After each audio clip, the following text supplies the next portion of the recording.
guys, and welcome to the Moms and Mysteries podcast, a true crime podcast featuring myself, Mandy, and my dear friend, Melissa. Hi, Melissa. Hi, Mandy. How are you? I'm doing great. Coming at you live from the Funny Farm once again. It was quiet around here for a while, but Melissa, we had a very exciting thing happen.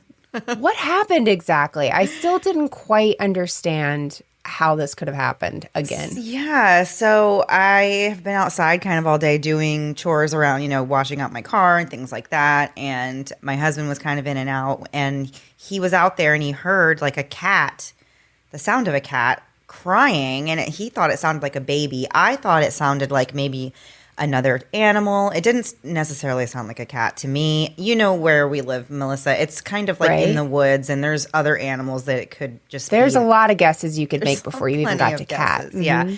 And even if it was a cat, I would just assume like, oh, some feral cat just has its baby out somewhere crying, wailing away or something.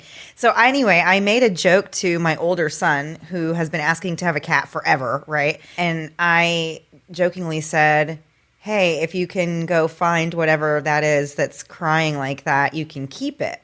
Well, of course, I'm thinking. Now, that's a wild thing because that could be several things you could have ended up with today. Yeah. So that's what. So he was like, oh, really? And I was like, yeah, of course I'm thinking like, you're never going to find whatever this is. We don't even know what it is. But whatever it is, it's going to have to be hidden. Like I'm thinking he's never going to find an actual animal. Well, I was wrong. Oh, my gosh. He just was so nonchalant about it. He walked right over to where it was, and I thought he was joking with, like, I thought he was pranking me. He's like, oh, yeah, it's a cat. And I was like, what? And he was like, yeah, he goes, it's a baby one. And I was like, you're kidding. And sure enough, no, there was a little tiny little kitten. And yeah, it's really small. We think it's about 5 weeks old, maybe. So, oh, wow. Skip to names. I want to know names. What's the name? I don't know. I think he said he wants to name it Felix. Okay. I can get behind that one. It's okay. It's all right. I feel like it's like a old timey common name for a cat, but then Felix I remember, the cat. like, yeah. But then, of course, my son isn't that old, so he hasn't had the opportunity ever to name a cat Felix. So to me, I'm like, why would you use that name? But to him, yeah, he's just discovering all the classic pet names. Oh yeah. Well, there was this show Felix the Cat. It was a cartoon, The Wonderful Wonderful Cat. Yeah. What's better than Fluffy? We had a cat for not very long. I don't know what happened where it went, but it was named Fluffy. And I think about Fluffy a lot, but I really wish we could have changed her name. It was a terrible name. I know people have Fluffies, but I was like to my kids, I'm like, this is just not very original. I really wanted a fun name, and they took that from me. So. Aww. Yeah, devastating. Yeah. So we'll see what happens with Felix the cat. Of course, now we've already named it and everyone's already attached to it. It is super sweet. Well, it didn't take you long to get a new pet. You started with one dog recently, got another one, and I've just been waiting for pigs or something to get in there. So a cat makes sense. Yeah. So I don't know. Probably welcome to the family, Felix the cat. No, he's there. I mean, come on. At this point, it's over. As soon as you showed me a picture, I was like, okay, that's their new cat. That's just how it is. Yeah. So, Melissa, you are literally just freshly home from a trip to the Big Apple. The Big Apple. Yeah, I was there a couple days. I got to see Watch What Crappens, which is one of my favorite podcasts. They were so great, so funny, so nice. Got to meet them afterwards, and it was just so cool. It was just one of those really neat experiences that I'm excited. I told Mandy a crazy story that happened that has to do with being tall and other people being rude. And that's all I'm going to say about that. But I got to hang out with Rebecca, who I co-host Criminality with. And so she loves Watch What Crappens too. So we got to see that and stuff. And it was kind of fun to feel like I didn't have any responsibilities for like 2 days. And yeah. Nobody could ask me where anything was, but I could ask everyone else, where's the train or where's... I learned they say train. They don't say subway because I was like, what's subway? She was like, it's a train. And I was like, okay. No, she was like, that's how you know you're not who's from here and who's not. Yeah. Mm-hmm. Yeah. So anyhow, glad to be back. Just got home a few hours ago and so ready to share this week's news story. Yes, me too. And there's a lot to this one. So we won't waste any more time. We're going to get straight into the story for this week. So it was a balmy morning in Dallas, Texas on October the 8th, 2020, as Jamie and Jennifer Faith began to start their day. The couple had just celebrated their 15th wedding anniversary the night before, and they were preparing to take their dog out for a morning walk before they began their daily routine. Since March of 2020, the couple had both been at home due to the COVID pandemic. Jamie was a highly skilled software engineer who made a career in technology. In 2017, he began serving as the director of technology at American Airlines. His wife, Jennifer, had once worked as a speech pathologist, but she had been promoted to working as a regional director of therapy. The Faith couple lived in a house in the 1000 block of South Waverly Drive in an average neighborhood. It was around 7:30 that morning when the couple left their house to take a walk. Jennifer, who was walking the dog, walked outside first, and Jamie followed shortly behind them. Just as they started their walk, Jennifer heard the sound of footsteps approaching quickly from behind. When she turned to see who was coming, all she saw was the figure of a person who raised their arm up and began to fire shots in the direction of the Faiths, striking Jamie more than half a dozen times. At 7:35 a.m., neighbors in the area reported that 49-year-old Jamie had just been shot outside of his home. Responding officers found Jamie lying on the ground in front of a vacant house that was directly next door to the Faith home. It would later be confirmed that he had been shot 7 times, 3 in the head, 3 in the chest, and once in the groin. Jamie was pronounced dead at the scene. Jennifer had miraculously been completely unharmed, so she was transported to the police station so the detectives could get an official statement about what had happened. According to Jennifer, the couple had just stepped outside to walk their dog right before the shooting happened. She provided the police with surveillance footage from their home that showed them leaving that morning at 7:33 a.m. Jennifer was extremely emotional as she talked about hearing the sound of footsteps coming up behind them. She said that she heard, quote, a lot of shots, and that she started yelling and tried to run. Jennifer said that the unknown suspect tackled her to the ground, put duct tape around her hands, and started hitting her while she was still on the ground. He then tried to take her jewelry, but he fled when Jennifer kept screaming for help. Jennifer said that this whole scene unfolded right in front of the vacant house that was directly next door to their home.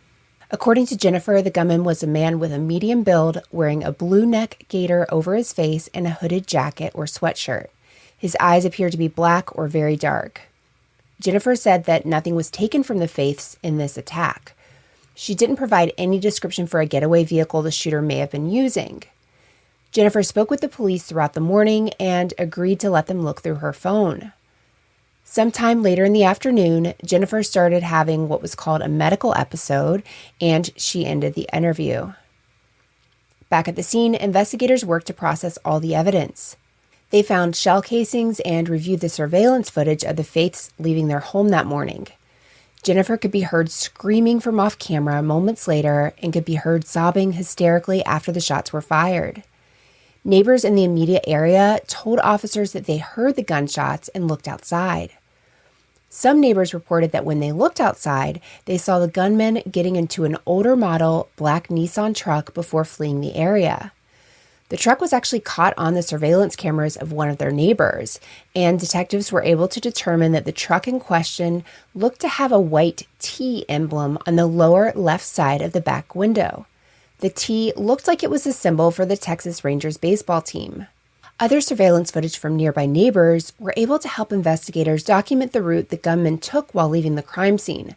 But unfortunately, none of the footage was clear enough for them to be able to make out the license plate on the truck. When Jennifer was asked if she knew anyone who drove a truck with a similar description, she said no. Investigators made it a priority to search for the truck. Very quickly after Jamie was murdered, a neighbor set up a GoFundMe that ended up raising over $60,000 for Jennifer and her daughter. The donations really just started pouring in. Neighbors also set up a meal train for Jennifer. So although Jennifer and Jamie had been married for 15 years, Jennifer had been married twice before she met him. When Jennifer first met Jamie, she had a daughter from a previous marriage who was 8 years old at the time. But Jamie embraced his stepdaughter, and he really treated her like his own. He was very supportive, and he attended her dance recitals and other big things in her life. The Faith couple actually first met on a blind date that Jamie's friends had set up. It was back in 2005, and Jamie was 34 at the time and living in Arizona. He had pretty much accepted at this point that he was probably never going to get married. He thought that he was going to be a lifelong bachelor. Jamie was originally from Wisconsin, where he grew up and lived until after he graduated from the University of Wisconsin-Whitewater. He was passionate about his career in technology and mentoring others on the same career path. Jamie was described as being a very fun-loving and sweet guy who literally was liked by everyone. One friend and a neighbor of the faith couple said that Jamie really cared about people, and that meant a lot. But as the years passed and Jamie still hadn't settled down, it seemed like the married life wasn't meant to be for him. When Jamie was first introduced to Jennifer in 2005, things really changed. He was instantly attracted to her. She was 33 and they got along great and had a lot in common. As the relationship progressed, Jamie started to really visualize a future with Jennifer. They ended up getting married in 2012 in Las Vegas. When Jennifer's daughter turned 18, Jamie even legally adopted her. In 2017, the couple relocated to Dallas after Jamie got a promotion at work. They settled in the house on South Waverly Drive, and those that knew the couple said they seemed really happy and they were still getting along great. In the wake of Jamie's murder, investigators looked through Jennifer's phone as part of their investigation. They learned that Jennifer had been having an emotional affair and that Jamie knew about it. A text that was sent to a friend on April 20th, 2020 read, quote, "So I have no idea when I'm going to be able to talk to you over the phone, but I'm pretty much having a full-blown emotional affair, and Jamie knows it," end quote. She told her friend that the guy was someone that she had dated in high school, and this was a guy named Darren Rubin Lopez. Back then in high school, things were really pretty serious between the couple, and they even had plans to get married. But after Darren enlisted in the Army and was deployed to South Korea, they decided to go their separate ways. Jennifer wasn't interested in being an Army wife. She actually wanted to just finish her schooling. It wasn't long after Darren left that Jennifer met the man who would become the father of her daughter. Darren ended up going to the Special Forces, and he served for 26 years. At some point, he also got married and started a family of his own. At some point, though, Darren suffered a traumatic brain injury from a roadside bomb in Iraq that killed 19 soldiers in his unit. During this time, he received a Purple Heart. After leaving the Army, Darren bought a house on 20 acres in Tennessee.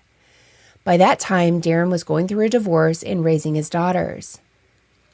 Jennifer said that the affair with Darren began on March 17th, 2020, after Darren found her. Probably, I'm assuming, social media, something like that, reached out. So according to what Jennifer told her friend, she and Jamie had not been intimate in over 4 years at that point, and she was talking to Darren constantly throughout the day, every day. Investigators confirmed this to be true. They found tens of thousands of messages and calls between Jennifer and Darren from March to October of 2020. The two were really constantly in contact. When Jennifer's friend asked her how Jamie felt about this, Jennifer said that he was, quote, "scared and sad," end quote. On May 2nd, Jennifer texted her friend again and said that she and Darren had really discussed this long-term plan. She said Darren's 5-year plan was to get Jennifer to move to Tennessee to be with him. On August the 6th, her friend texted her, quote, "You still talking to that guy?" Jennifer told her that she had put the brakes on this affair, and she said she just couldn't do it anymore, and she really realized how much this was hurting her husband, Jamie, and it was causing him to internalize everything. However, while it sounds nice, this wasn't actually the truth. Jennifer did continue to text and call Darren all day long. They never did meet up in person. They never did anything physical. This entire affair was carried out over the phone through texts and calls and emails. So when the detectives looked through Jennifer's phone, it became really clear that not only were they having this affair, but there were some messages that appeared to be missing that were sent back and forth with Darren in the days and weeks that were leading up to the murder. So naturally, this is making them a little bit more suspicious that there's more than just an affair going on. They started to look into Darren, and one of the first things they learned about him was that he actually owned a black Nissan Titan truck, and that matched the description of the gunman's vehicle. This was really an amazing lead, and the investigators' next move was to conduct aerial surveillance of Darren's residence in Tennessee. So during this flyover of Darren's property, authorities observed this black Nissan truck that was parked on his driveway, and they noticed that it did have a white T emblem on the lower left rear window. So upon closer inspection, it was noted that this was not the symbol for the Texas Rangers like they first thought, but instead it was the T that is the symbol for the University of Tennessee. So this astonishing finding led the investigators to believe that Darren was the gunman they were looking for and that he was the person who killed Jamie. Since it appeared that Darren had traveled out of state to commit the murder, the Dallas PD and ATF started a joint state and federal investigation into the murder. And we're going to get into what they uncovered after a quick break to hear a word from this week's sponsors.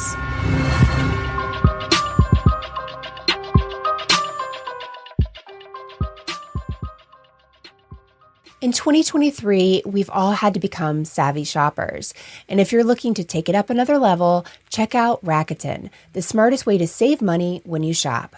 Whether we want to spend money or not, it's really inevitable. So why not get cash back on those things you're already buying?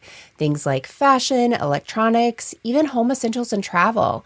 And honestly, that's really not even the half of it. There are over 3,500 stores that you can earn cash back from, with brands like Walmart, Bloomingdale's, Levi's, and even Fenty Beauty. And here's the part where you're like, what's the catch? Well, there is no catch. You can sign up for a membership with Rakuten, which, by the way, is absolutely free. Plus, signing up is so easy, even a husband can do it. As he should, so he can earn cash back to be deposited into your PayPal account, or you can even get a good old check. I started using Rakuten when I heard it on one of my favorite podcasts a few months ago. I'm already earning cash back on the things I'm already buying. It's super easy and it's much easier than clipping coupons, and even better because you're earning cold hard cash. Check it out and see all the ways that you can make Rakuten earn for you. Cashback rates change daily. See Rakuten.com for details. Go to Rakuten.com now or download the Rakuten app today. That's Rakuten. As wedding season descends upon us, Honeylove has got you covered at the perfect moment. Whether you're a blushing bride, a flabbergasted guest, or just someone trying to look snatched on the daily, Honeylove is your trusty sidekick for all things shapewear. They've taken compression technology and really turned it up to an 11. Say goodbye to feeling like a squeezed sausage and say hello to a shapely transformation that'll have heads turning. Sometimes just hearing the word shapewear can literally make me recoil, but Honeylove is all about the support plus comfort. And one of my favorite pieces is the Honeylove best-selling Superpower Short. It has targeted compression technology, which means it gives you more support in places you need it and less where you don't. Plus, their Signature X targets and sculpts your midsection, but doesn't squeeze your natural curves. It's literally designed to work with your body, not fight against it. In this world, there's J-Lo butts and there's pancake butts. I fall somewhere around Hank Hill, which is to say that sometimes just sitting hurts because I literally don't have a butt. But the Superpower Short literally has a booty lifter thanks to their boost bands on the back of the thighs, which means even my rear end can have an amazing shape. But one of my absolute favorite features with Honeylove is that it doesn't slide down, which if you've ever worn shapewear is literally a miracle. So you can just have fun and be free without feeling the constant need to fix your shapewear. Treat yourself to the best shapewear on the market and save 20% off at honeylove.com with the code MOMS20. Use code MOMS20 at honeylove.com. And now back to the episode. So before the break, we have the police looking into Darren, who was having an emotional affair with Jennifer, the wife of Jamie Faith, who had just been killed outside their home in Dallas, Texas. And at this point in the story, police are realizing that Darren is very likely the shooter that they're looking for. His truck matches the description. They're able to have aerial surveillance, which I thought was pretty interesting, to look at his truck to get a really good view of it and find out that the emblem on the back of his truck matches what witnesses saw leaving the scene that day. So meanwhile, Jennifer has no problem speaking to the media as a grieving widow. She was even giving interviews from the site of Jamie's murder. In one such interview, she said, quote, "We walked out the door and we made it to the house right behind you, and I heard running behind me, and I turned around and the shooting just started. The guy kept shooting and shooting. A neighbor said they saw him attempt to shoot me and the gun was empty. I was running up this driveway and he tackled me, started beating on me and taped my hands together," end quote. She said to the media at this point no one had been arrested, but there was a description of a truck out there. She said, quote, Somebody has to know whose truck this is. It's a black Nissan Titan extended cab. It has a Texas Rangers sticker in the back window, so it was very distinctive from that point, end quote. Jennifer also spoke about how devastated she was over the loss of her husband. After weeks had passed, she told a reporter that she felt like the case had gone cold and there just wasn't much communication from investigators. Jennifer pleaded with the killer to turn themselves in and said, quote, "I just hope that at some point, maybe this person can recognize the gravity of what they've done and feel some sort of guilt enough to come forward." But ATF special agents were behind the scenes doing surveillance on Darren. On December 4th, 2020, they saw that there was a new white emblem of some sort on Darren's truck that had not been there prior. A few days later, it was noted that the University of Tennessee symbol had been removed from the truck. It wasn't long after this that they were able to obtain a warrant for Darren's phone and his bank records, and they were able to dig in even deeper to see what Darren had been up to. They were able to see that right before the murder, Jennifer and Darren were still communicating nearly constantly every day, including 1,500 instances of contact between October 5th to 7th alone. But interestingly, in the 48 hours prior to the shooting, there was a, quote, highly inconsistent pattern of contact, end quote, between the two of them. They were talking way less than usual in those 48 hours before Jamie's death. So the day before the murder, which was October 8th, this was Jamie and Jennifer's 15th wedding anniversary. Investigators found over 100 texts between Jennifer and Darren on that day, but then their communication fizzled out around 1 p.m. when Darren sent a final message to Jennifer. The two did not contact each other for another 28 hours.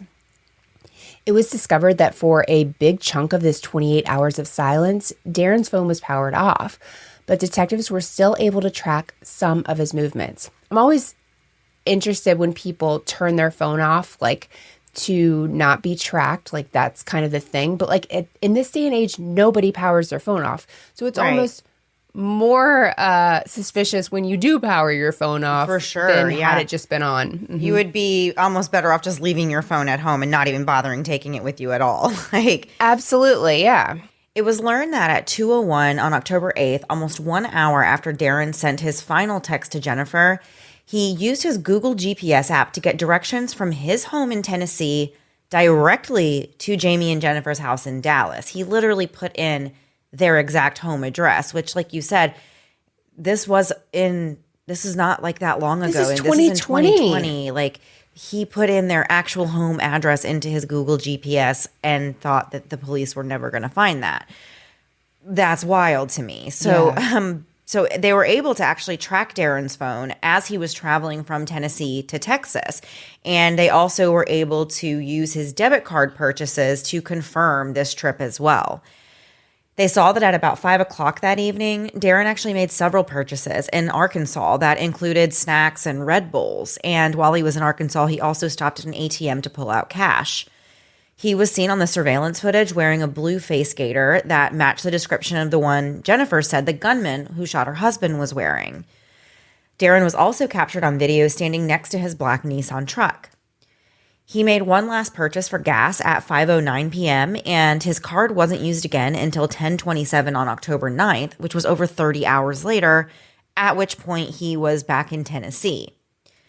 The investigators thought that Darren likely pulled out the cash at that ATM so that he would be able to use it to buy whatever he needed on his trip back home without being tracked. But like we said before, he kind of dropped the ball a couple of other times. Right. With being tracked. But yeah, sure, I guess stopping at the ATM, that's going to be your ticket, right, to not getting caught. Right. So unfortunately for Darren, though, his phone records ended up showing the real truth.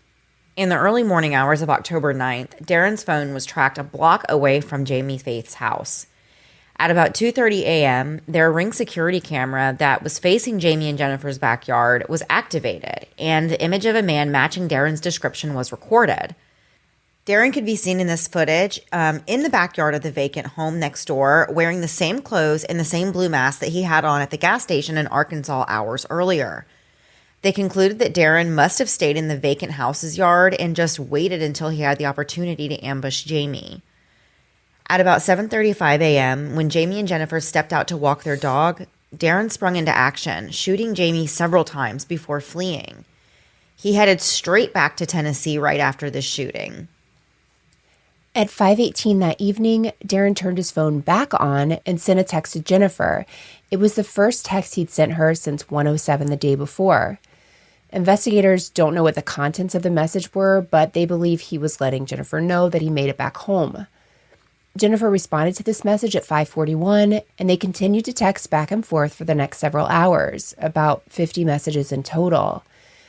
At 10:37 p.m. that night, Darren started to search for articles about Jamie's death, and he continued to look up articles throughout the investigation.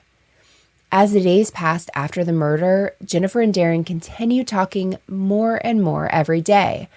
On average, they were in contact with each other more than 500 times a day. That's a lot. How do you do anything else? Yeah, that's a lot. That's just constantly being on your phone. Yeah, are you breathing? Are you eating? What can you even do in between that? That is a lot of contact. So at some point, detectives also learned that Darren was at least 4 months behind on his mortgage and foreclosure had been initiated. His water had also been shut off due to non-payment that month as well. It was clear that Darren was really struggling financially. And in the months before Jamie's murder, Jennifer sent Darren and his daughters money and gifts. They'd later find out she'd given him financial assistance after the murder as well, but we'll have more on this later. Based on all the evidence that strongly pointed towards Darren being the gunman that killed Jamie, investigators theorized that Darren drove from his home in Tennessee to the Faith's home in Texas, where he laid in wait until the early morning when he approached Jamie from behind and shot him 7 times before fleeing back to Tennessee in his Nissan Titan with the distinctive T decal on the back window. By January of 2021, investigators had enough to obtain a warrant for Darren's arrest. Their plan was to arrest him on January 11th. The day before this arrest, investigators called Jennifer and asked her to come down to the station the next day for an interview. They were intentionally setting it up so that Jennifer would be there for an interview at the same time that they were arresting Darren in Tennessee. I love that. That's so smart. Mm-hmm. Yeah. So the next day, everything went as planned, and Darren was arrested and charged with 1 count of transporting a firearm in interstate or foreign commerce with the intent to commit a felony offense. So he faced up to 10 years in federal prison for this charge, and he pleaded not guilty. Darren's home and vehicles were searched, and a gun with ammunition and some military patches belonging to Darren were found in one of his cars, not the Nissan truck, though.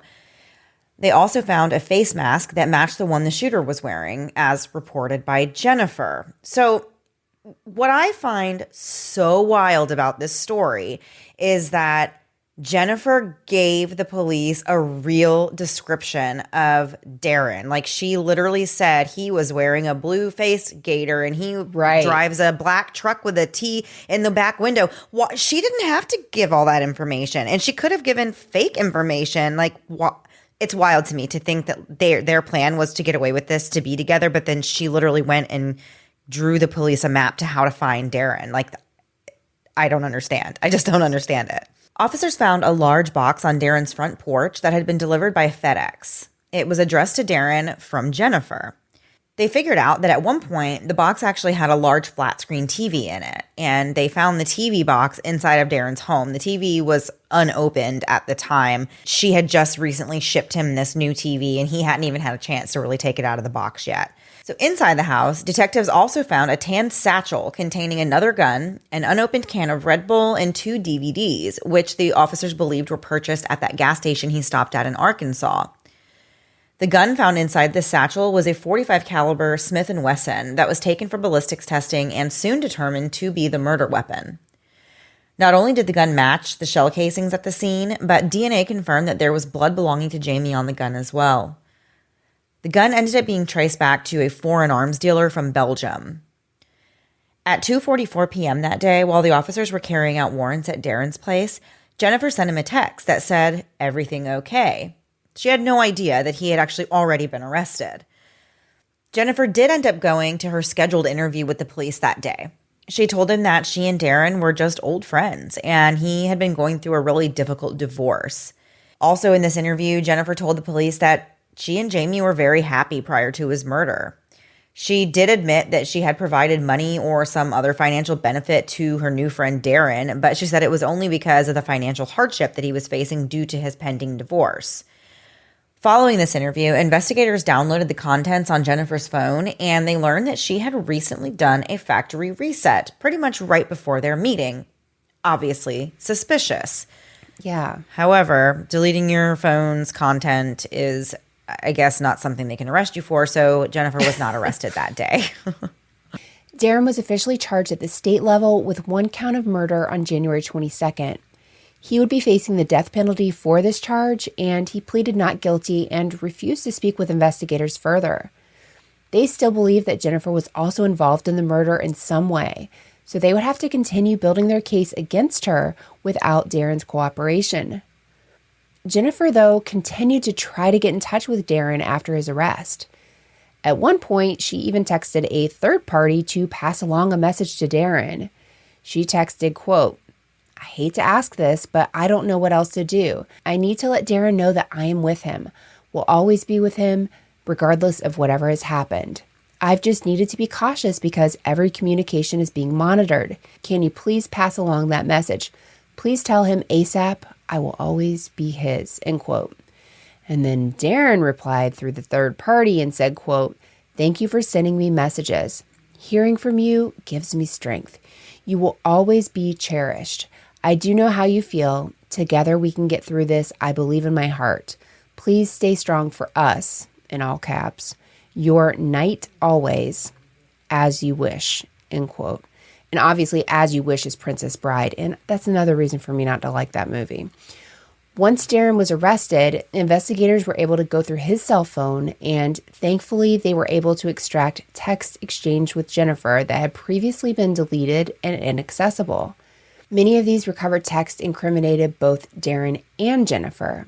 Some examples of these texts were sent between September and October, which was the month leading up to Jamie's murder. Darren told his daughter, who was a minor at the time, that Jennifer and her dog were going to be moving to Tennessee to live with them. On October 8th at 7:34 p.m., while Darren was driving to Dallas to carry out this murder, his daughter actually sent a text to Jennifer that said, quote, "Have you heard from my dad? I haven't been able to contact him today, which is weird," end quote. And Jennifer, knowing what's going on, writes back and says, quote, "He is camping or something with whoever. Shooting, camping. He said he wouldn't have cell service for a few days. Yeah, I think he left around 2 this afternoon," end quote. On November 30th, several weeks after the murder, Darren and Jennifer talked about deleting old texts. Darren said that he had actually reset his phone in order to delete old text messages. He tried to simply erase them, but he said they just kept popping back up. Couldn't figure out why, but he assured her that all the texts were erased now. So upon hearing that all of his texts were finally erased for good, Jennifer replied, quote, "Big smile over here at that." And then literally 2 minutes after this conversation about deleting incriminating evidence in a murder case, they switched gears and went straight from talking about that to some really raunchy and disgusting talk. Haley included it to make us read it, and it would never make it into the Haley? podcast. But these two were something else. They had a lot to say. Yeah. And none of it. They wasted no time getting straight to the point. Very much to the point. On December the 3rd, many, many more damning texts were exchanged between Jennifer and Darren. We mentioned earlier that Jennifer had done an interview the day before on December 2nd where she was acting like a grieving widow, and she specifically brought up this distinctive T sticker that she saw on the gunman's truck. Well, detectives found that on the following day, which is December 3rd, Jennifer texted a link of the article talking about this to Darren, and then they also texted back and forth regarding the sticker. Jennifer said to Darren, "So I woke up in a little bit of a panic. Something's eating away at me, telling me you need to take the sticker out of the back window of your truck." Well, of course, because she's now told the police that that was something's there. eating away at me. Yeah. She said, quote, "It might just be me overthinking or something, but I'll feel a ton better if you take it off and clean the window really, really well." Okay, good. Right. Yeah. Thank you for setting me up for this one. So Darren wrote back, "Good morning, Angel. I love you." Again. Great. I'd be like, get to the point. Right. The way they switch back and forth between like we got to hide evidence to I love you so much is just baffling to me. So he also said, I've been working on that sticker a little at a time when the truck is here, trying to get it off looking like it's just wearing off. He said his daughter gave him the sticker, so didn't want to just take it off all at once because his girls would notice that. But he said he'd been working on taking it off slowly. So Jennifer then just says, okay, good, thank you. So later on that same day, December 3rd, they texted about what they should tell the detectives about Jennifer and Jamie's marriage prior to the shooting. Jennifer said, quote, if for some reason the detective ever questioned you and asked you about my relationship with Jamie, you would tell them it was as good as far as you knew, right? And she said, just want to make sure you would never say anything that would stick out. Darren said, exactly. Nope, won't say anything contrary to that. On December 4th, Darren and Jennifer talk about this sticker once again. Jennifer seems to be growing more paranoid about it, as she should, and she tells him that she really thought that he needed to get the sticker off the window ASAP. And Darren promised her that he would. So on December 6th, Darren told Jennifer that the sticker was off and you could barely even tell it was ever there, which actually is not good very enough. comforting. I know. Yeah, I know. Not good enough. So his truck was photographed on December 8th and the T decal was no longer there. On December 7th, Jennifer texted Darren about Jamie's life insurance payout. She was expecting a $629,000 payment, which she applied for back in November. But the insurance company ended up putting her off and contacting investigators first. Jennifer had also been trying to get access to Jamie's 401k, which had around $390,000 in it. The life insurance policy was discussed again on December 29th, and Jennifer still hadn't been granted any access to the money, and she was expressing her frustrations about it. On January 5th, Jennifer came up with what Darren called a quote-unquote great idea.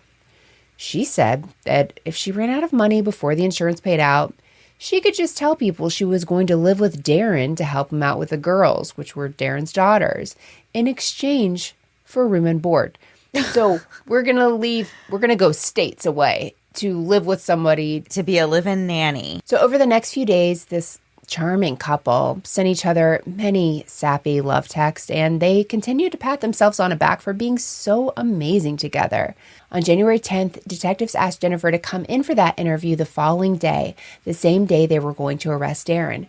After the officer called her on the 10th, Jennifer told Darren that the police wanted to talk to her again.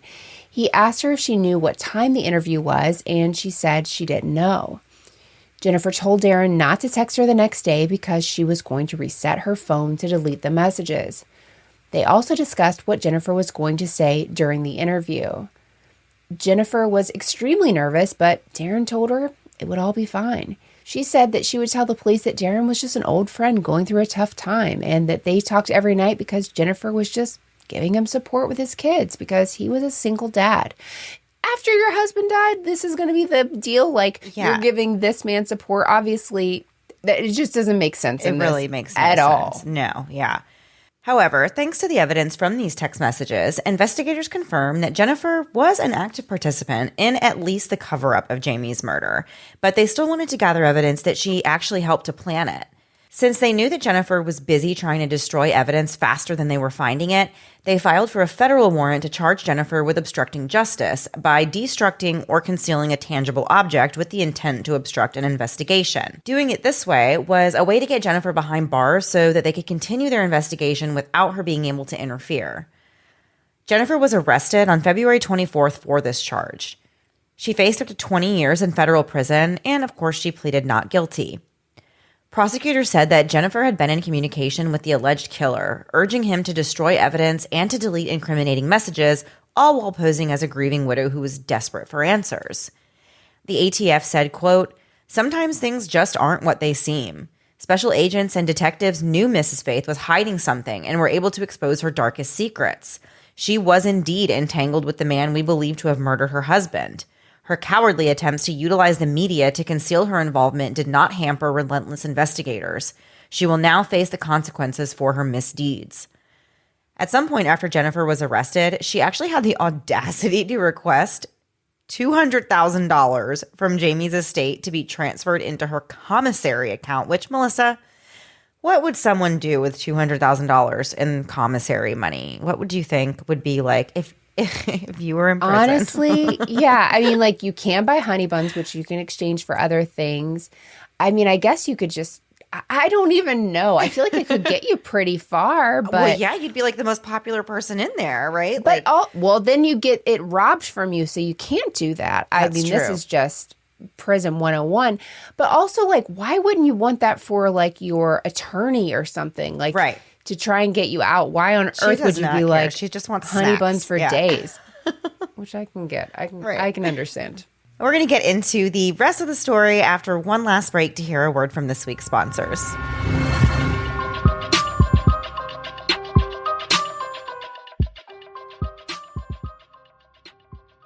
I don't know about you, Mandy, but my relationship with food is tied very closely with my mood. When I'm sad, I eat. When I'm happy, I also eat. Bored, eating again. And because of that, food is really a coping mechanism for me. And sometimes I just don't even care what I'm eating. I just need to eat something. Thanks to Noom, though, I can see that a little better now. And I also know that food's not really a bad thing.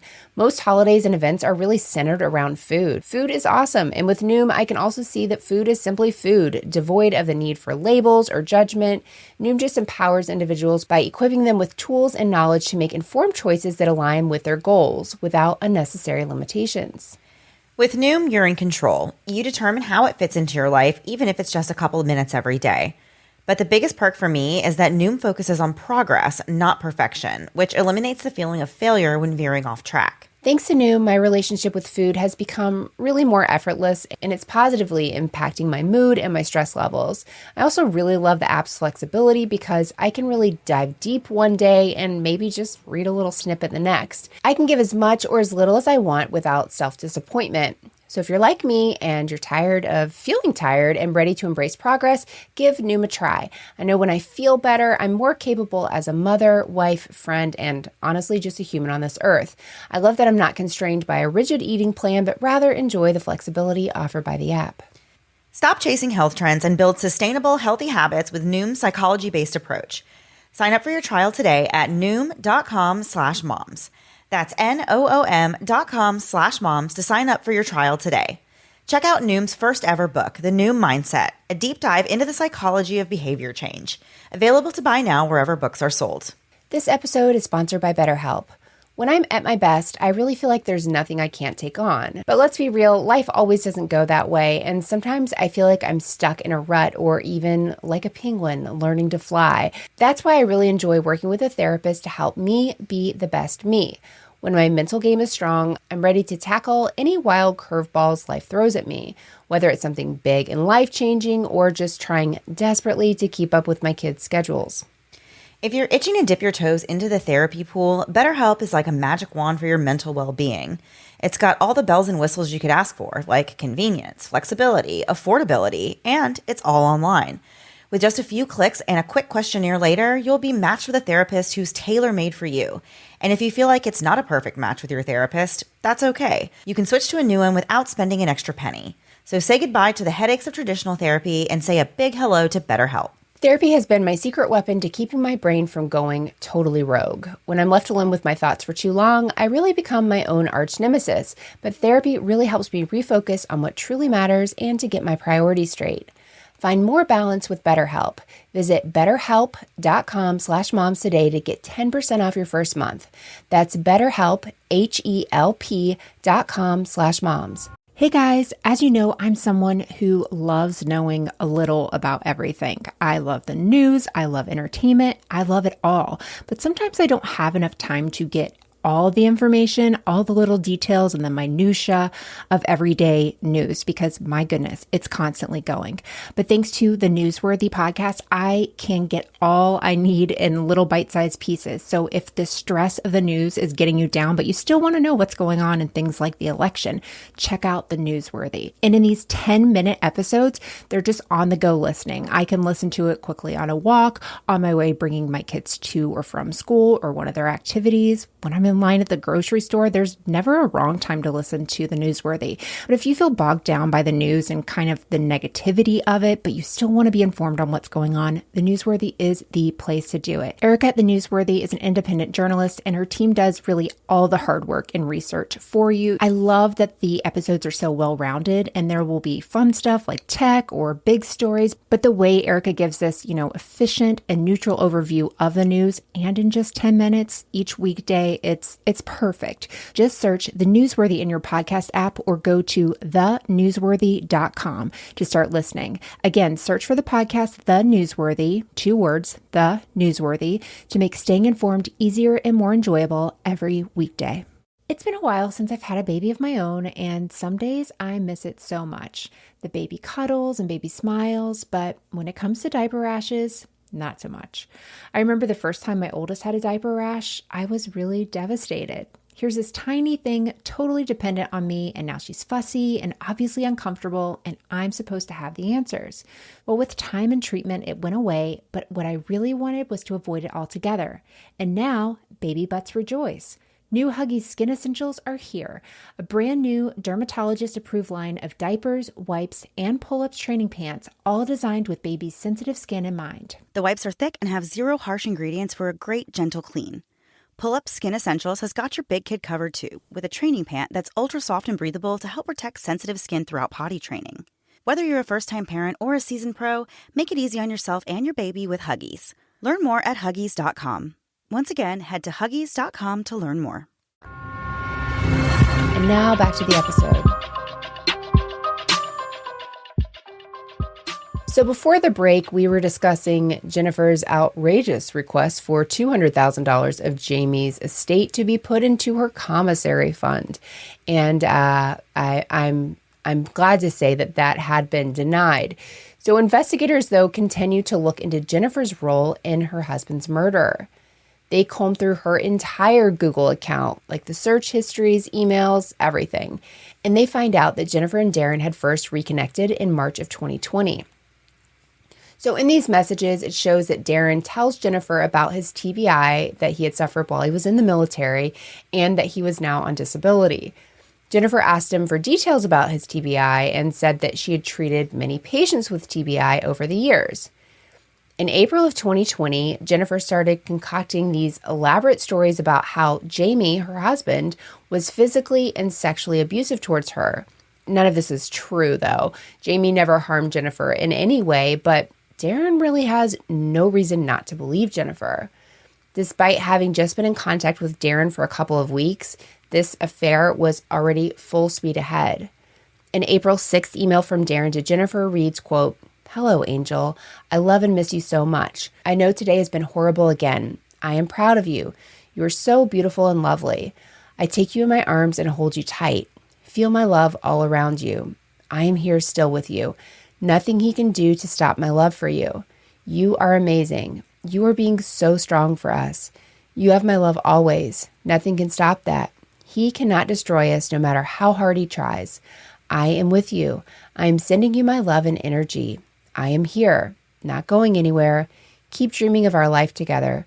Keep planning our lives together. You are my soulmate and I need you in my life. You are still so sexy. My desire for you has only grown. To be the man to truly love you. Nothing can keep me from you. Angel, I am your rock, your solace.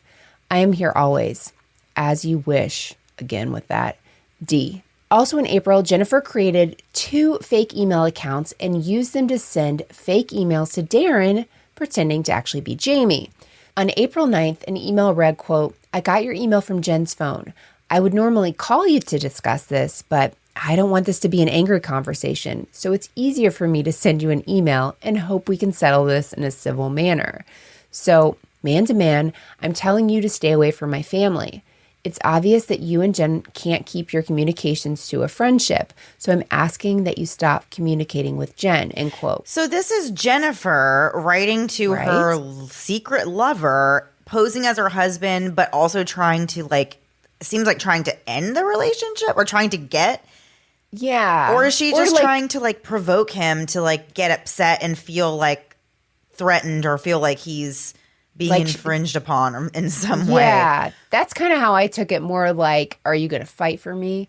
You know, or where is this going to go? But either way, very wild to do something like this. Yeah. I like mostly that she's like, listen, I would normally just call you and talk to you. There's no reason for me not to do that, except I don't want to blow up. It has nothing to do that you would realize that this is Jen and not my husband. You know, she like literally explains away all of that. Honestly, though, like we said before, with 500 text messages a day being sent as herself, I can't imagine having the time to catfish on the side. Like, Yeah, it's a double catfish in this.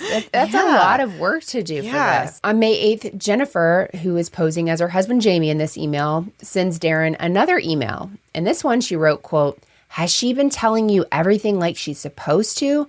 I have a feeling she stopped talking to you about what's going on. I am finally going to get what I want from her this weekend. Make sure to ask her about it," end quote. So in this email, it's actually implied that Jennifer is going to be sexually assaulted by multiple men. And her husband's like, hey, make sure you check in with her. You might want to see if I'm telling the truth.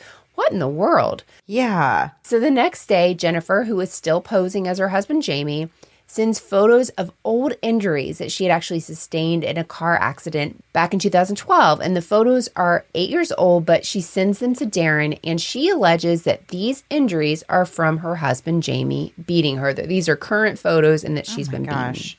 Wow. Like, just the even idea of sending like photos from a car accident and saying like my husband did this to me is like, It's just making it, I mean, it's once again like putting yourself, we see this, I feel like now I've noticed that we see this almost every time that somebody puts himself in the hero slash victim, Right. victim place and just like puts the other person, the actual victim, in such a negative light to make Yeah. themselves look better. It's just horrible. yeah, it's terrible. So these emails that were being sent from, Catfish Jennifer continued through August. And during that time, Jennifer sent other emails that alleged that Jamie was sexually assaulting Jennifer. Some of the emails were extremely sexually graphic with descriptions and sometimes even fake photos of exactly how Jamie had been sexually assaulting Jennifer. I talked to Haley about it. She did not even include the emails in the research she sent us. She did read them, but she said they're like so horrific and so gross. So Yeah. I don't even know what contents were, and I would rather not. So I appreciate that she took one for the team. Yeah, but sorry. she said that those emails were just like absolutely just so aw- and knowing that they're made up, because the fact that like Jennifer came up with these ideas like and they Right. weren't even true. It's like, what's going on in your head that you even like conjured up some of these fake Yeah. stories and things. So in May, a second email address was actually set up in the name of a male coworker that worked with Jennifer. We'll call him George. This is a real person that works with Jennifer. Jennifer had Darren believe that George was somebody who could help her get out of this abusive situation with Jamie. And she even told Darren that he could email George himself. Of course, as we said, George is really just Jennifer dressed up in a new email address. So Darren actually did send an email to who he believed was George. And it said, quote, "Hello, I am the friend of Jen Faith. I reconnected with her in mid-March. I was the one putting a smile on her face. I think she mentioned me to you. Not positive, though. I'm writing to ask you for your help. Jamie, Jen's husband, is physically and sexually abusing her. I'm asking if you're willing to get involved and help Jen get out of the situation. First, you can check in with Jen. I told her last night I wanted to contact you, and she gave me your email." So in this email, Darren also included a photo of a bloody lip that he believed was Jennifer's, but in reality it wasn't. It was actually a close-up of a stock image of a bloody lip that Jennifer had just downloaded off gosh. the internet. Yeah. Jennifer assumed the identity of George on multiple other occasions between May and August. She sent more emails that falsely claimed that Jamie was physically and sexually abusing her, and many times she included photographs. Darren also sent more emails to this person he thinks is George, where he's expressing his concern about Jennifer's safety. It was clear to the investigators who were finding all of this evidence that Darren definitely believed with his whole heart that all of this was real and that Jennifer was in real danger. He believed that he was in communication with Jamie. He believed that he was in communication with Jennifer's coworker, and he completely, fully believed that Jennifer was being abused horribly by her husband. So on May 20th, Darren wrote to George again that he wouldn't feel better about Jennifer's situation until she was out of the house and away from Jamie for good. He joked that he had even offered to, quote, put a bullet in Jamie's head, but Jennifer kept telling him no. And then after he tells George this in this email, he writes LOL at the end. So George, aka Jennifer, responds back to this and says, quote, I'm also very concerned. And if it were up to me, I would tell you to go for it with your idea. LOL, I'll give you an alibi. So this story was actually later covered on 48 Hours, and detectives said in those interviews that they felt these emails were intended to do nothing more than provoke Darren into killing Jamie in order to protect Jennifer. Both of these fake email accounts were actually deleted in early September. She deleted them back to back, about 2 minutes apart from each other. But yeah, wild that she created these two emails, and I still don't even really understand. I mean, I guess like the police said, it was all part of her plan to manipulate him, but that's crazy to me that she did all that and sent photographs, like fake photographs of terrible things, of women with injuries, and telling him that this is her and that she's been hurt this badly at the hands of Jamie, and so really just to manipulate him. Fully, yeah. So at this point, investigators remembered back to that GoFundMe that had been set up by Jamie and Jennifer's neighbor, this one that had drawn in $60,000. And so they wanted to know what Jennifer actually did with that money. They found out that on October 13th, Jennifer took out about $30,000 out of the GoFundMe. And over the next few days, she withdrew another $13,000. The rest of the money would be taken out a few weeks later. So Jennifer took these funds and put it into an account that she later gave Darren access to, with a credit card as well as another American Express card. These cards were actually found in Darren's belongings when his property was searched. Jennifer had also sent Darren an email talking about how her Amex had no limit and the Visa she gave him had a $35,000 limit. She told Darren that he was welcome to use the cards anytime he wanted and that she would pay the bills each month. Jennifer also used the money from the GoFundMe to buy gifts for Darren and his daughters, and one of which, of course, was that flat screen TV that they found still in the box at his home. Jennifer actually bought the TV in Texas and paid $317 to ship it to Darren in Tennessee. Wouldn't Amazon be like quite a bit cheaper to just... I don't understand that. Like, I feel like there's so many easier ways, but like I could see my mom thinking she had to do something like that, being like, oh, I have bought this big, huge gift and like now I have to get it to the person, not realizing you should just like ship it to their house and then... like buy it online and ship it to their house. Mm-hmm. Right. Because you're also talking about like people like my mom's age too. Like she doesn't do a lot of online shopping anyway, so like the idea of even going online to buy a TV and having it shipped to someone probably wouldn't occur to her. And maybe that's what happened here. But yeah, I thought it was like so weird that she bought a big screen TV and paid to have it shipped to another state. And like TVs are just cheaper now, so it really does just, my brain could not compute this whatsoever. In January of 2021, Jennifer paid for Darren and his 3 daughters to fly to Arizona. So because it was determined that the GoFundMe was used fraudulently, GoFundMe offered a refund to anyone that had donated, but it doesn't appear that Jennifer or Darren were charged with anything that was related to the GoFundMe. After uncovering all of this new information, it was now believed that Jennifer was the one who orchestrated Jamie's whole murder, and she manipulated Darren using his TBI that she knew about to her advantage to kill her husband. They said that she was the puppet master and Darren was her puppet. The motive for the murder was really thought to be pretty simple. She wanted to be with Darren instead of Jamie, and she also stood to gain about $1 million in total between life insurance and his 401k. The investigator felt that all the gifts that Jennifer lavished on Darren and his daughters was essentially this payment for this hit on Jamie's life. On September 28th, 2021, Jennifer was finally charged with a federal count of murder for hire. This meant that she would also be facing the death penalty. Prosecutors said, quote, Ms. Faith's alleged murder for hire scheme was depraved and calculated. She preyed on her boyfriend's protective instinct and his pocketbook in order to convince him to execute her husband. Jamie Faith's brutal murder was a tragedy. His death has been a double blow to his family and friends, who had just begun to absorb the news of his murder when they were confronted with evidence of his wife's alleged involvement. We are committed to getting justice for Jamie and to holding both Miss Faith and Mr. Lopez accountable for their alleged crimes. Once Jennifer was arrested, Darren ended up finding out that everything Jennifer claimed about being abused was in fact a lie.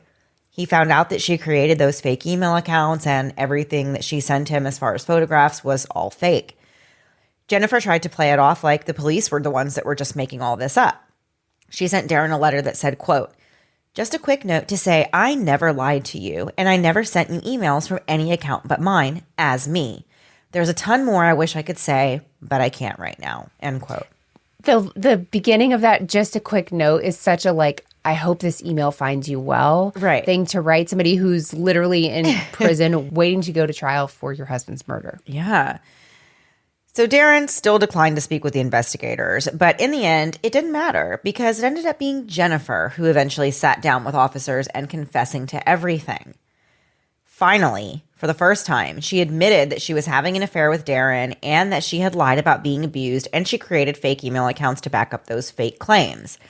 She also told them that it was Darren who had shot Jamie when they went out for their morning walk, and she confirmed that he had, in fact, traveled from out of state to commit the murder, making this a federal offense. Jennifer admitted to helping Darren conceal the evidence by deleting texts, having him remove the sticker on his truck, making up the fake story for the police, and everything else. And she admitted that she had lied to the police and to the media. Jennifer also admitted to using the funds from the GoFundMe to buy gifts and pay credit card bills for Darren and his kids. Her confessions were used to lay out a plea agreement where Jennifer would plead guilty to a federal charge of commissioning a murder for hire, and then the obstruction charge would be dropped in exchange. The prosecution would also recommend a life sentence instead of the death penalty. Part of that deal was also that Jennifer would be waiving her right to ever appeal. On February 7th, 2022, Jennifer officially pleaded guilty to orchestrating Jamie's murder. Months later, in June, she was sentenced to life in federal prison. Prosecutors said, quote, "Miss Faith put on quite a performance in the wake of her husband's murder. She poured out her sob story to reporters and law enforcement, then headed home to orchestrate her cover-up. But crocodile tears didn't stop the feds. We were committed to getting justice for Jamie, and with the judge's imposition of a life sentence this afternoon, we're one step closer," end quote. In April of 2022, Jennifer's second husband, a man named Rick, who she was married to in the early 2000s, told 48 Hours that Jennifer claimed her first husband was physically, mentally, emotionally, and sexually abusive. Rick described it as shocking and said that Jennifer told him things that led him to a point where he actually wanted to kill the guy, and that feeling lasted for a long time. However, eventually Jennifer told Rick he couldn't kill her daughter's father. Rick tried to get her to go to police about this abuse that she claimed to have endured, but she refused. Rick described Jennifer as having the type of personality that could draw men in, and she was very good at playing the victim.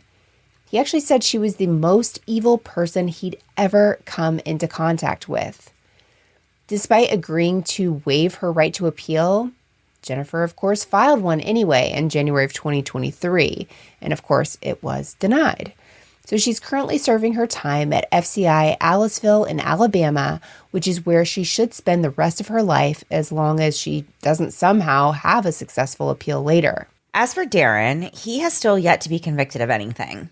He did meet with detectives after Jennifer pleaded guilty, and he gave a full confession of his own. He said that he was in a very dark place when he reconnected with Jennifer and that he didn't initially intend to get romantic with her or to break up her family. He said that murdering Jamie was actually all Jennifer's idea, but he admitted to driving from Tennessee to Texas to do it for her. Although Darren did give a confession and he was cooperating with the investigators, he still ended up pleading not guilty.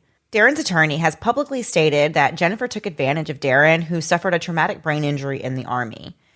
They said she preyed on his military background, which made him want to protect people. Jamie's close friends also agreed with this. They feel that Jennifer is the most responsible for Jamie's murder and that she preyed on Darren to get it done. As of this recording, Darren's murder trial is set to begin on July 21st, 2023. His federal case for the interstate gun charge is still pending in the federal court system, and there's no future hearing scheduled at this time. The last entry on his case file was made back in March of 2021, so it's entirely possible that they are waiting to find out whether or not Darren will be convicted of murder before they move forward with that. This is such a wild story, and it reminds me of a story we told a while ago, and I'll link it in the show notes. I just can't remember it right offhand, where the wife was saying she was pregnant and her husband had been abusing her and wanting this guy to come and take care of it. This guy she was having an affair with. Kind of a very, very, very similar story, but it's like such a weird manipulation. I mean, it's just evil manipulation to use someone's concern for you, use your love in that way, like their love for you in a way to make them think that's the only way you can be, you know, saved or whatever. And meanwhile, you're literally creating up email aliases and, like you said, catfishing people. It's wild. Yeah, there was a lot to this one, a lot going on. And it's really incredibly sad. Whenever I was reading about Jamie and like about how people felt about him, it was clear that he was really such a great guy. And it always makes me that much more upset when people lie about people who really are good people and try to say that they were abusive and, you know, going to the level like and after their death. That's so disrespectful to say that, like, you know, to be sending photos, like gruesome photos of injured women, you know, in close-ups and saying, this is what he did to me, and like making another person think that, like, it's sick. Like you said, it's evil. It's very sick. It is. Yeah. I just feel for his daughters. I feel for her daughter. I mean, just everyone that knew Jamie, just like so many lives were destroyed because of what? She had gotten divorced before. Why couldn't she get divorced again? It doesn't make any sense. It's just sad. Yeah. It's really terrible. Okay, Melissa. Well, that was the story for this week. Let's move on and do a little bit of last thing before we go. I think both of us are having a very busy, active night at our houses tonight. Everyone's moving around. The editing I'm going to have to do just of doors being closed in the background for no good reason. We can't figure out why our children, husbands, everyone in this house are closing doors just constantly. So if you hear it, guess what? You didn't hear it. I've just missed it. And it never happened. Yeah. All right, so for last thing before we go, we've been the last couple of weeks playing some little, well, they've really been like car games, like road trip games kind of, but we're not on a road trip. But people listening might be, right? Yeah, that's true. You could be on a road trip. So we have done a couple different ones. This week, I kind of stole a little bit of an idea from, and I wish I had their name in front of me. I've never done it right. Mm-hmm. Yeah, I saw an email come in, and it was from somebody on Patreon, and they were saying that they played a similar game to the one we did last week, where the one we did last week, we were trying to remember items, like a whole list of items. Okay, so this week, it's kind of like the same thing. Like, for example, Melissa, our theme this week is going to be things that we need to have a great Mother's Day, or the Mother's Day of your dreams, or whatever you want to say. Things to have a great Mother's Day. So we're going to start off where the first one will start with letter A, something that starts with letter A, and then we'll move on. Next person goes to letter B, but it's all things that are going to make you have a great Mother's Day. So it can be funny. It can be serious. It can be not serious. It can be sarcastic. That's probably where I'm going to land. All right. Do you want to start with A or you want me to? I guess you can start. Here we go. If you have something in mind that starts with A. I can come up with one. Okay. So A, I'm going to say an apple pie. I love apple pie. Oh my gosh. Okay. I'm going to say berry pancakes. Ooh, that's good. C, I'm going to say chance to watch my shows. Okay. I like it. All right. Mm-hmm. D, I'm going to say, I just want to say donuts, but I've already had so much food. Okay. That's all right. We're only early in the alphabet and I've already eaten everything. Yeah. Okay. Yeah. Donuts is a good one though. Okay. E, earplugs. Oh, nice. Mm-hmm. Okay, F, family. Oh, that's good. Oh. G, GTFO. Actually, I'm going to say that. GTFO. Yes, actually. Okay, H, horseback riding. That would help you have a good Mother's Day. I enjoy it. It's something. Then you know what I'm going to do? Icy hot, because I'm going to need that after this little horse riding adventure. Okay, J, let's say... I don't know. You got it. Jelly. Like a Beyonce dance? Like you're going to dance to Jelly by Beyonce. That's what you said. Jelly by Beyonce. Okay. There you go. That's there you go. We need music, of course. There you go. K, I'm going to say kids at my mother-in-law's house. Perfect. Okay, so L, Love is Blind season Say Love 5. and I'm going to turn it off. Love Okay. is Blind season 5 came out early. Ooh, I like it. M, muting everyone in the house. I mean, really, Yes. I just want it to be quiet. Are you getting a theme here? Yes. N, naps. Perfect. O, ocean time. Yes. P, party hats. Q, questions are answered by your father. Okay. R, rhinestone encrusted. I don't even care where it goes after this. What are you talking about? How is that where you ended up with R? I don't even have another option but rhinestone encrusted something. I've been looking up a lot of rhinestone things lately Okay, well, because that makes more sense. I'm going to a very important and very fun concert in a couple of weeks. I'm super excited about. And Who is it? And you haven't told me. It's Stevie country. Nicks. Oh, really? Yeah, she's coming to Oh, that'll be Orlando. cool. My husband and I are nice. going. So I have rhinestones on the brain because like everything I've been like searching for to wear, I'm like I want it to be sparkly and like really extra because I don't. There's no reason. I truly cannot believe you're going to see Stevie Nicks and I'm not. But that's a whole I'm so different excited. conversation. Okay, rhinestones make sense. Okay. Okay. All right. S. Oh, sleeping in. Sleeping in. Oh yeah. Yeah. Okay. T, trying not to see anyone all day. No, that's a good one. U, utterly no noise. Perfect. Yes. Okay. V, vasectomies. There you go. That's a good one. Nailed it. Okay, VW, washing. Oh, this is going to be weird. Washing my body in silence. I was Like, going to say, I don't one's want to around. watch anything. I know. I'm like, as I started it, I was like, I want to get out of this one. But washing my body, but like, let me take a shower and no one try to like fidget with the, like, you can unlock my doors so easy in my bathroom and somebody's always like slamming it open. So washing myself in silence, washing my body in silence. Okay. Okay. X. Yeah, good luck. Okay. Xylophone professional player. Xylophone professional player. Okay. Why yelling at the person who brought me a xylophone player? Okay. Z, zany adventures. I do not want to be at your house for Mother's Day. It sounds absolutely horrific.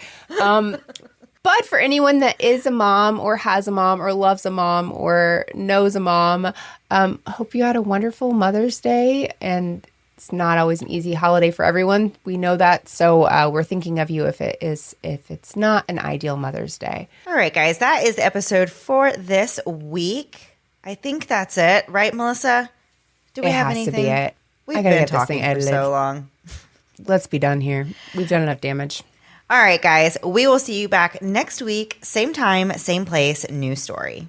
Have a great week. Bye.